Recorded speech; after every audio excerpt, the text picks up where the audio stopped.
good evening, good morning, afternoon. Welcome to the 188th episode of Open Up Live Talk Show. Today, we're diving deep into the power of authentic leadership and unshakable confidence, especially for our leaders of color. Anticipate a conversation that will shift your perspective and provide actionable strategies for success. As always, the founder, Savam, will be moderating and active in the comments section. So we always encourage those to speak your mind and engage in the conversation at hand. I am your host, Honoré. I'm a fine artist, art instructor, and mental health advocate. Welcome. Our organization, Voice of Men 360, has no limitations with gender, age, nationality, or ethnic groups in sharing your life story. All walks of life can participate. Now, I'm going to get into some housekeeping. We do have a disclaimer every episode. Our disclaimer. We would like to remind you that Voice of Men 360's mission is always delivered with good faith toward peaceful harmony. The views and opinions expressed in today's episode are those of our speakers and do not represent Voice of Men 360. Our organization engages in discussion forums to offer inspiration and create awareness of the issues of men who wish to overcome their life challenges. We are not providing medical or therapeutic advice. Should we require that type of assistance, we recommend you contact a medical professional immediately. My guest tonight is a keynote speaker, best-selling author, and global movement leader who plans on offering his insights and expertise in leadership development, resilience, and the importance of building community. Welcome to Open Up Talk Show, Alex Dumas.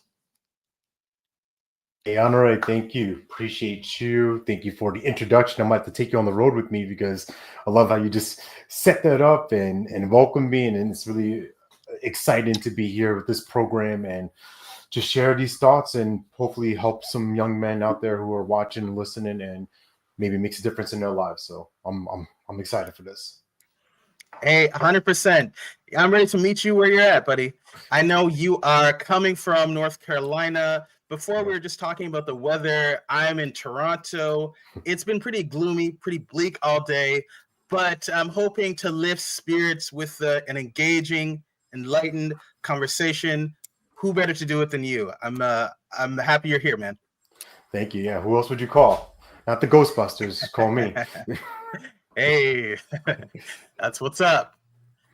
So, like I mentioned before, I'm an artist. I love self-expression. I love helping people seek out their creative outlet. It's my main thing. And getting to know you a little bit, I know you were into poetry in your youth, rapping, and things of that nature, creative writing, being a writer. You mentioned you're destined to be a writer. I love that. I love how you knew it from the beginning. You pursued it. It came to fruition. Tell me about that journey of becoming a writer. Yeah, well, like I said, you mentioned that I've been destined to be a writer. So my full name, I'm named after the author, the famous author, Alexandre Dumas. So my parents gave me that name. That's in my lineage. That's in my blood. And writing, expressing myself has been something that's been of interest to me for forever. I've loved just being able to play with words, be creative. And I think that first real spark came when I was a little boy and I grew up in the age of learning about hip hop, right? I got older brothers, older sisters. So there's constantly music being played in our household. I would watch VH1 and MTV back when you were actually playing videos. And just, I was enamored by like Michael Jackson, Nirvana, Wu-Tang Clan, Nas, like Snoop Dogg, Dre, like all these different artists and creative minds. And I would sometimes write different raps, almost like Weird Al Yankovic, if you know who he is, where he would write kind of a parody. I would take their things and kind of make my own version of it. I remember one time when I was in 7th grade, we were reading the story A Raisin in the Sun. And at the same time, right, this is me aging myself now, Busta Rhymes had really taken off of his solo career. So his big hit, Woo Ha, Got You All in Check, was all over the radio, was everywhere. You couldn't escape it. So I decided to make a parody, and my teacher loved it so much, she invited me to perform it in class. So I did the rap in front of my class. She sent a note home to my mom saying, like, wow, he did great, this and that, right? Because I tied in the different elements of the book and characters along with this rap. So that in itself, and then other, just going through life and finding solace in the notebooks and in my pages where I feel like I could really express myself, where I can get things off my chest that maybe I couldn't share with friends or family, or at least I felt like I couldn't share with people. And it was just a way for me to get this creative energy out and just do something that I can own, that I felt good about, and that I knew that if I ever did want to perform it or share with people, that they would accept it, or they would at least be entertained by it. But for the most part, I really just kept it more for myself and for my own ears and eyes. That's a beautiful thing. I love how you express getting that creative energy out. Yeah. You need to channel it. You need that outlet. You need to be able to express yourself. It's so important, especially for our young boys of color, to do this, to have that space to do this, and fostering that encouragement. Also super impactful. At that young age, you mentioned that your teacher encouraged you, and with your influences, the Weird Al Yankovic, that's one great influence. I think he is one of the greatest of all time to do the parodies. That's undeniable. So that's a great call out right there. Thank you.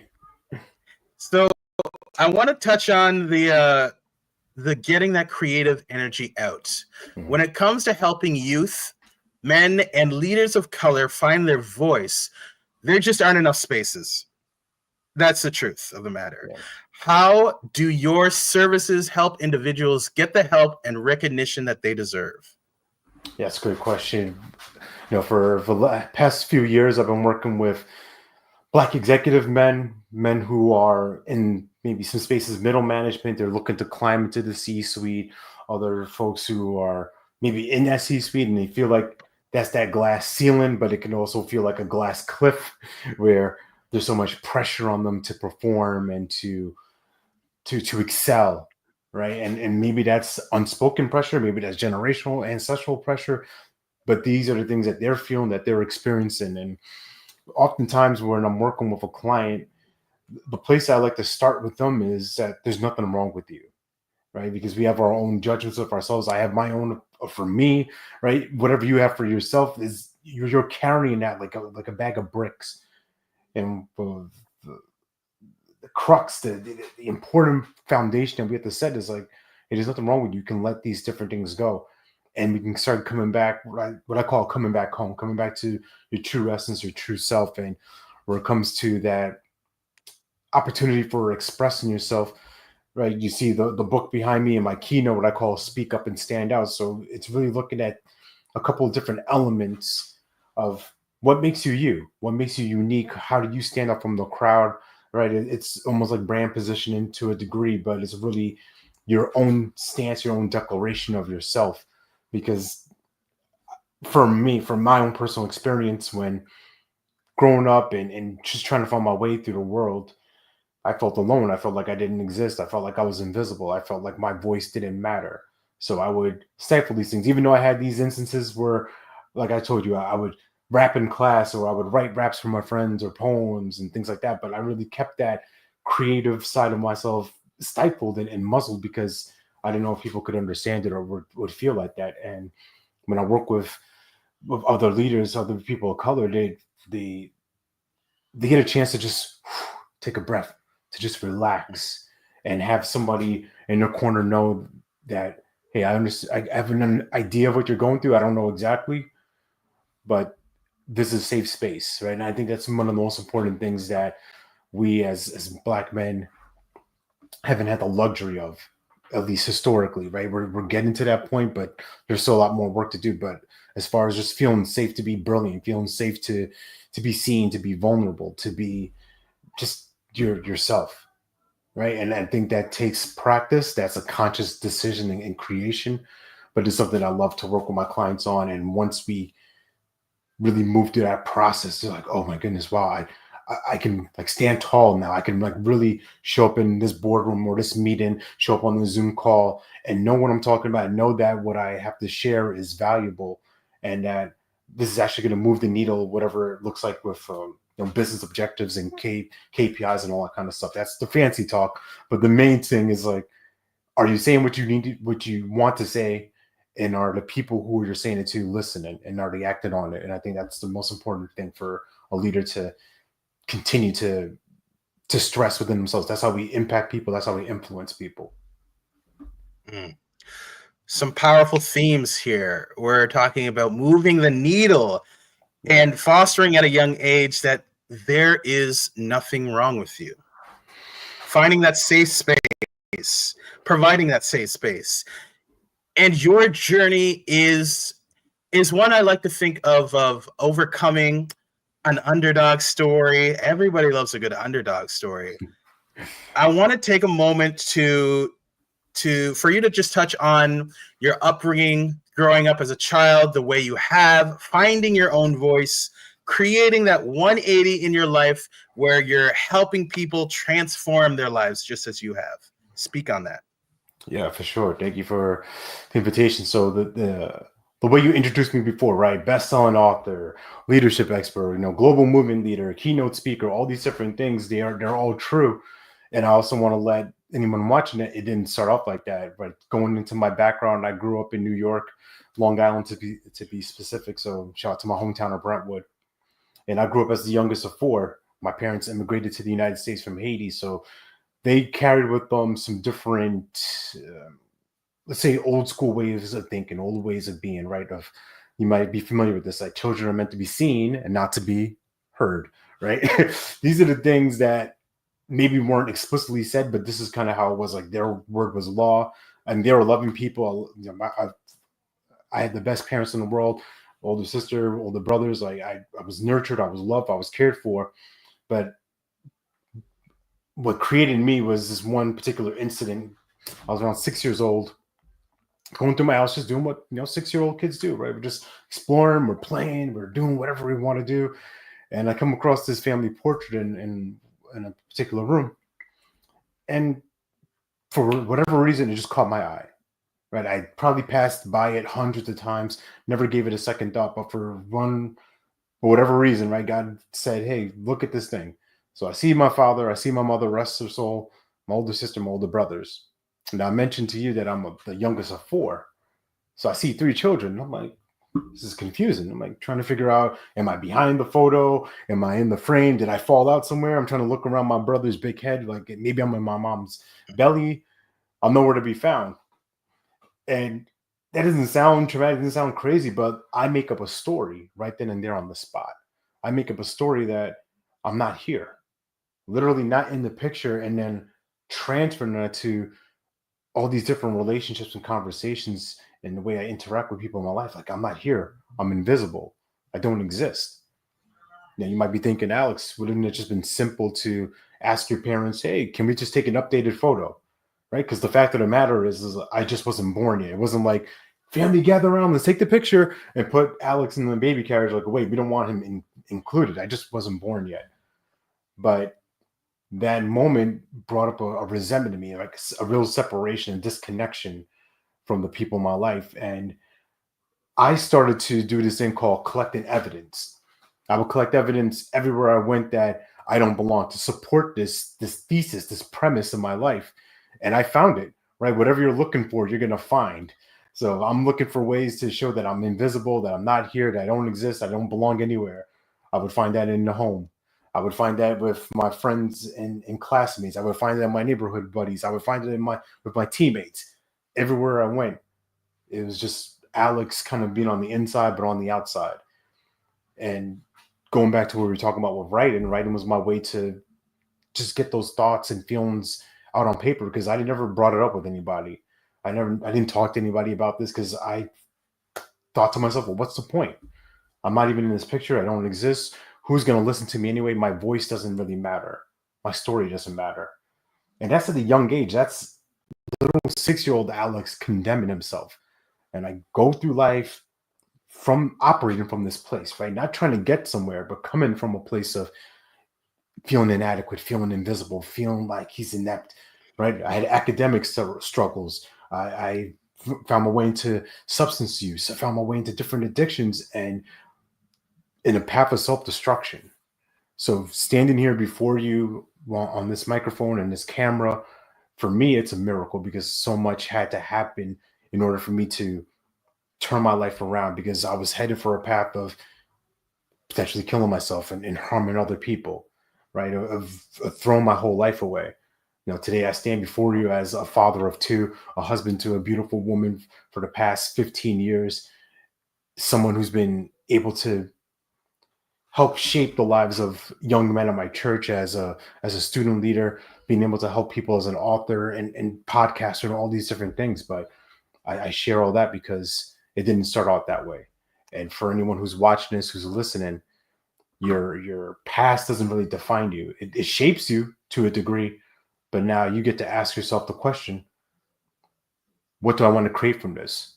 What do I want to do about this? Do I want to stay here in this default, what I call a default setting of, well, this is just how it is, Honoré, this is how it's always going to be? Or do you want to choose to design your life? You know what? I have the actual power of recreating myself and reinventing myself any moment I want. It's not easy, right? It sounds easy. It's like, oh my God, you can just do it like that. It's quick and simple. No, it's a process. And I'm still working through that process, right? These things still, like, there's little Alex still inside of me. Sometimes it feels small. It feels like he shrunk. Still feels like no one's listening. But I have to remind myself, like, hey, I'm a winner. I'm somebody who's a leader. I'm somebody who's moved past these different pains and hurts, and I get a chance to impact people and serve. So I'm going to do that full force. The power of manifestation. Yeah. It can be everything. Like you mentioned, as a child, you didn't see yourself in an image, and from then on, it's as if you manifested that you didn't belong. You didn't belong in society, in your community, and that just kept on reiterating.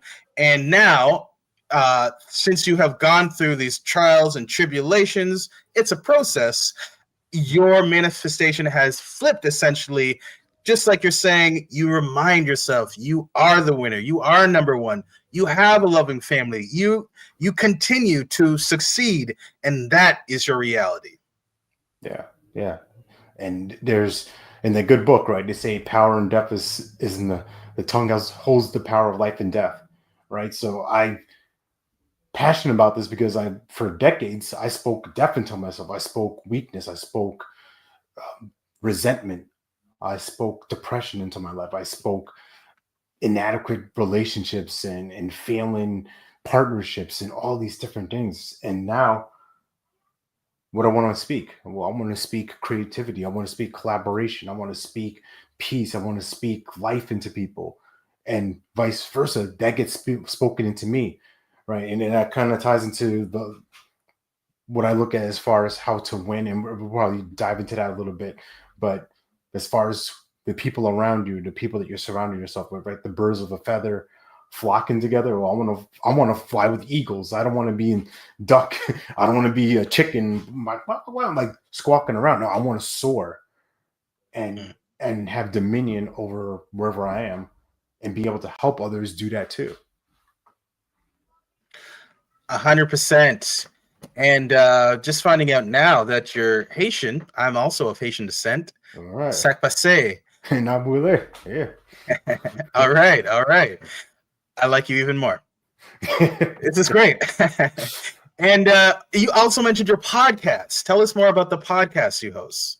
Yeah. So there's two separate podcasts that I host. One is a daily 3-minute episode called Love, Serve, Care, and that has been in existence since November 2020. And the backstory with that is my wife and I actually collaborated for a podcast. We started it back in 2018. We had a good run, almost 150 episodes, but toward the end, we gradually both just felt like it's a lot of work. We didn't really feel aligned with it anymore, so we put a pause to that. But I still had like that fire inside of me. I wanted to still express myself. I love the podcast. I got the podcasting bug. So I was like, how can I do this? How can I make this simple? And as you ask the questions, God will hit you with the divine downloads. And it was around November, like I said, where I had this idea of like, what if I could do a 3-minute show? Because I love making music. I love making instrumental beats. It's like, what if I did this podcast to one of the beats I made? All right, game on. And so November 13th, 2020, that first episode was released, and I haven't looked back ever since. So at the time we're recording this, I'm close to 1,600 episodes, right? And this is something that now is really a part of me, and it's my way to process different things. It's really more of an audio diary at this point, because I'll find different scenarios and situations, conversations, and tie it back to building a coaching practice or speaking. And so there's always some tangible tool. There's always some type of mindset tip to help the listener. So that's one of the podcasts. The other podcast that I run is for the organization I co-founded called BIPOC Coach Collective. So that's for Black, Indigenous, people of color. And our show is called Elevate and Celebrate. It's a monthly show, and it's my opportunity to interview different coaches in the space and business leaders, and just help share their narrative, help them tell their story, right? Because the premise of that is really what I talk about all the time. Your story matters and your voice matters.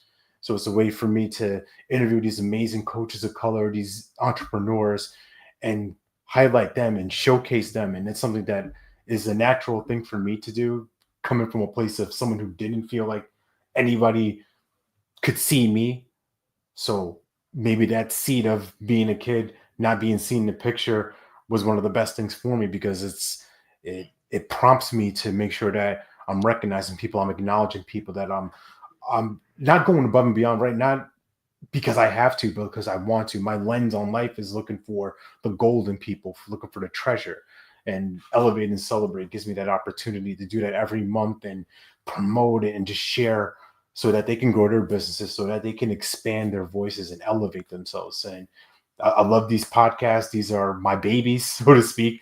And this is going to be something that I do until I just don't want to do it anymore. Yes, it sounds like that type of acknowledging people and giving people that space to really fully express themselves. It sounds like it is part of your purpose. Would you agree? Yeah, I believe so. Right. I believe that when you have good people in your corner, so to speak, right? I'm going back to like boxing metaphors, right? I used to box a bit. So when you have a good team in your corner, when you have good support, why would you not want to highlight them? Why would you not want to celebrate with them? When you ask me about being an author, there's that book in the background. There's another book that I was a co-author of last year called A Journey of Riches, The Power of Self-Discovery. And so it's myself and 10 other authors. In my chapter, I was fortunate that the publisher loved what I wrote so much, he decided to make my chapter the first chapter, which is a lot of pressure, right? Because usually if you read that first chapter, then you either love it or you hate it, and you won't read the rest of the book. But we've had some really great reviews since it was released last year. And the reason why I'm bringing that up is because the title of my chapter is called Everybody Wins, Including Me. So you gotta understand, Honoré, for a long time, people really know me as a cheerleader, as a champion for other people. So I would be like, everybody wins, go, go, go. Right. I'm cheering people on, sharing posts, doing things on social media. And I recognize that I'm a part of everybody, because at the end of the day, people will be celebrating, be happy, metaphorically, the champagne and the confetti. And I would kind of feel like, well, I'm kind of left out here, right? I'm kind of going back to like little Alex, like, well, where am I? Do I belong here? Am I here? And I had to remember to train my brain and train my body, my essence, to remember that I'm a part of everybody. I deserve to win too. I deserve to have great things happen in my life. Okay, bingo. And so I search for those things for myself, right? Every time I get to win, every time somebody else gets to win, like I want to be around winners. I want to be around people that are Mm. moving in a direction that is, I'm going to keep saying it again, this leaving a lasting impact, right? Generational impact and also global influence. And I think that's one of the best things we can do for ourselves is just be in this energy, this creative bubble of like, man, people are doing great things. And it feels good, right? It's not like I don't need anything from anybody. Let's put it like that. But when I get to celebrate with them, they get to celebrate me. It's a beautiful reciprocal relationship. I can name drop like 20 people right now off the top, but they know who they are. They're people that I continue to build with. They're people that serve me and that nurture me, that challenge me as well. And it's great to be on a winning team. Who doesn't want to win? 100%. It feels good just to challenge yourself, Yeah. feel that sense of accomplishment, and just ranking yourself, getting better every day, discipline. It's all part of the process, and it can be such a rich, rewarding journey. Yeah. Now, you talk about WIN. You Mhm. have created this beautiful acronym. Can you break that down? Yeah, for sure. So WIN, it stands for these three pieces for worth, your intentions, and your network. And what I've seen in my life time and time again is that when I have really embraced these three areas, when I've been consciously creating them, great things happen in my life. On the flip side, like I mentioned, when I wasn't thinking about that, when I wasn't embracing myself, my value, my authenticity, I would lose. In the case of losing relationships, losing opportunities, losing sometimes my own sanity of who I am and losing connections. So I start with the W with worth because at the end of the day, we got to be in tune with who we are. When I was running around acting crazy as a youngster or being disruptive in class, being the class clown, I was popular, but I was also a kid who was masking all these insecurities because I didn't value myself. I saw myself as the kid who wasn't in the picture at home. I was the kid who didn't really fit in anywhere, right? Even though I had friends, I was popular, I still felt like I was an outsider. So I had to really get locked in with myself, right? Have this like kind of inner chin check, this gut check of, right, Alex, who are you? I think that's the question we all ask ourselves, like, who are we? Like, who are we really? Beyond the social media, beyond all these different things that people might say or these titles people put on us, like, who are we really? Who are we are at our core? And I have to acknowledge my achievements. I have to acknowledge who I am and the brilliance I have. And this is not bragging. It's not like, oh my goodness, Alex, you're so full of yourself. Like, no, I got to talk to myself that way. I'm a champion. So how are you talking to yourself? Are you believing that? Are you saying that to yourself? Are you speaking that into existence? Are you speaking life into yourself? And once that starts to build, we got to get into the I part, the intentions, the commitments. Once we get an idea of like who we are, that next question is like, well, why am I doing what I'm doing? What's the bigger purpose? What's the mission? Who's this going to serve? I'll tell you this quick story. Back in November 2021, I had signed up for a group coaching experience with three other coaches. It was the largest investment I'd made in coaching at that time, and I didn't have the money for it, Honoré.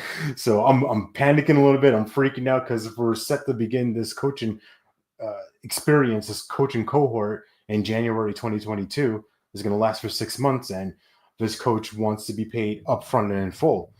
So I'm scratching my head, thinking like, how are we going to do this? Like I'm panicking, trying some different things out. It's not really working. And then one day we get this idea of let's create a 1 day event that's going to take place in Phoenix, Arizona in January. We're going to use the proceeds from that to pay off this coach. Sounds good. Simple plan. We start selling a few tickets, but time, tick, tick, tick, tick, tick. We got Thanksgiving coming up. We have Christmas. We got New Year's. We have all these different things that's going to collapse the time. We have to think, how are we going to do this? How are we going to do this? How are we going to do this? And the coach and his mentor, they found out what we were up to, what we were doing, our purpose for that, and they changed the game. They invited us to this possibility. Raise that same amount of money that you would have paid this coach, but rather than pay him, let's donate it to charity. Let's pick out some different organizations that can make better use of these funds. And when I tell you, like, the weight, right, being lifted, that anchor being released, something switched inside of me. Something flipped. My conversations with people were now toward this bigger purpose. Instead of me looking for a handout, oh my goodness, can you please come to this event because I'm in trouble, I'm in deep, I'm in over my head. It turns into, hey, we have this organization here. I'm telling their story. This is who we're going to help. This is the bigger purpose, right? I call it building a bigger bubble of influence and impact, because it's beyond me. It's bigger than, well, if you help Alex out, like, that's great, but how does that really serve? Like, I get something out of it, but coming back to that premise of everybody wins, including me. So fast forward, January 23rd, 2022 comes up. We're in Phoenix, Arizona. We have almost 300 people in a room and broadcasted live to thousands of people worldwide.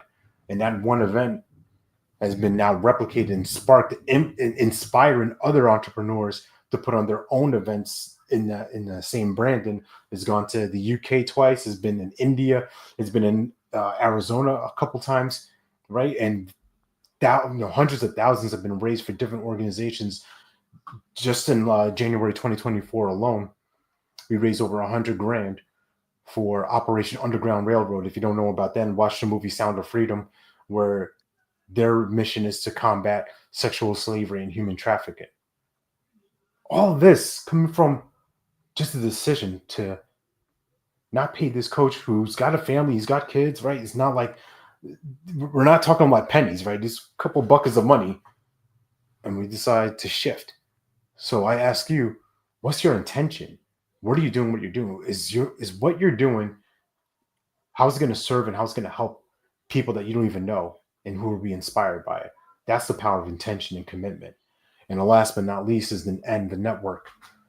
And you've heard me hint on this a couple of times, but who's in your network? Who's in your community? Who is in your inner circle, right? The organization that I helped co-found, BIPOC Coach Collective, I'm so fortunate to be with them and have, be here from the grassroots, from the ground up, and watching different coaches grow their businesses and get certified and find opportunities that weren't necessarily accessible to others, right? I've got a great network through my wife. She was a real catalyst for me to turn my life around. I was headed nowhere fast, even though on paper I was doing well by the time when we met.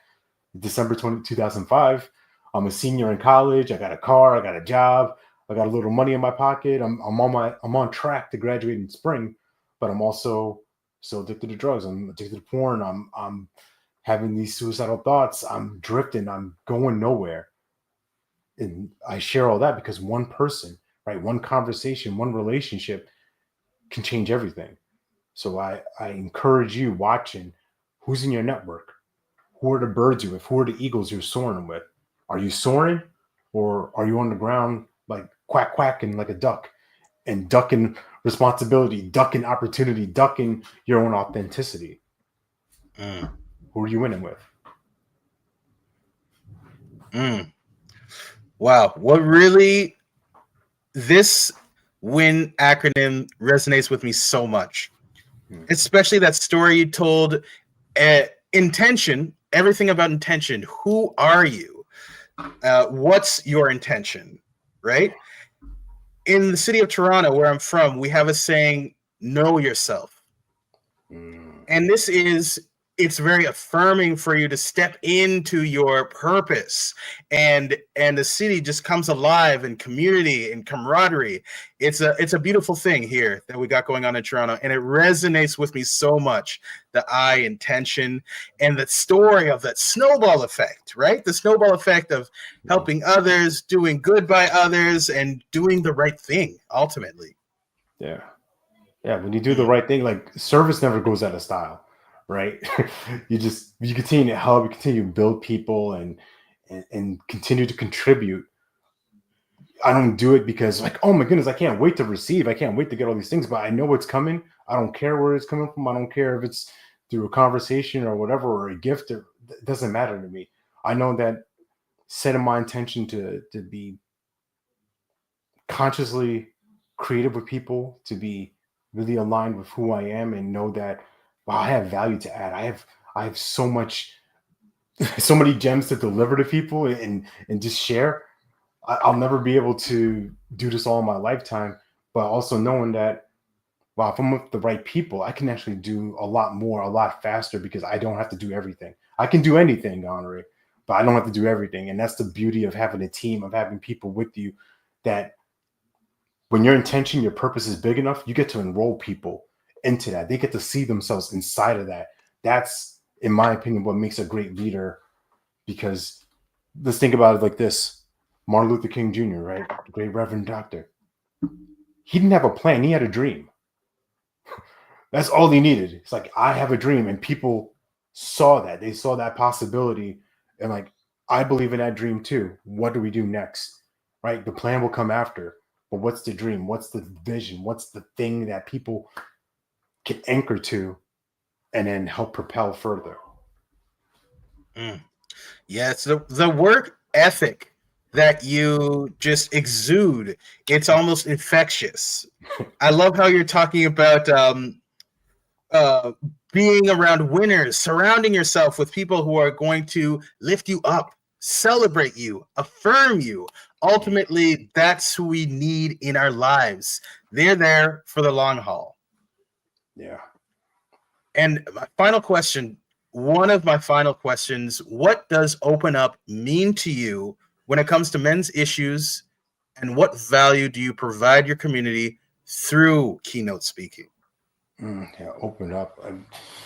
I used to have this thought or belief, right, as I shared with you, where I was invisible, and I would put, I guess, my real thoughts. I don't know if I'll call them poems or raps. I used to just think of them as thoughts on paper, right? But for so long, like, I would hold things inside. I would call it like suffocating, because everybody's happy, everybody's smiling, everybody's feeling good, and I'm just like tense and bubble up inside my mind. But I feel like I had to keep a good face. I had to keep a brave face, be the happy guy, be the smiling guy, life of the party. Everybody loves this guy. But when we fail to open up, we don't really get to speak up for ourselves. We don't get to stand out. And I think for men of color, black men, specifically, we got to find those spaces. Who are the people that you can open up yourself to, and feel okay? Like, they're not going to be judged. You're not going to see, someone doing Twitter fingers like, "Hey, did you hear anything about Honoré? Oh my goodness, like, guy confided in me now," right? We as men, we have to find, and even black women as well, find people that we can confide in, and that we can just release that weight. Because when we carry that tension, right, it causes so many different ailments, right? The physical itself, right? High hypertension, high blood pressure, stress, early deaths, right? You see celebrities and all sorts of entertainers dead at 55, dead at 60. How? Because you're carrying so much inside, right? Lack of sleep. I used to describe myself as an insomniac, because all these thoughts were running through my head. I had no one to, or at least I didn't choose anybody to express it to, or open up with. I think opening up with people is a gift.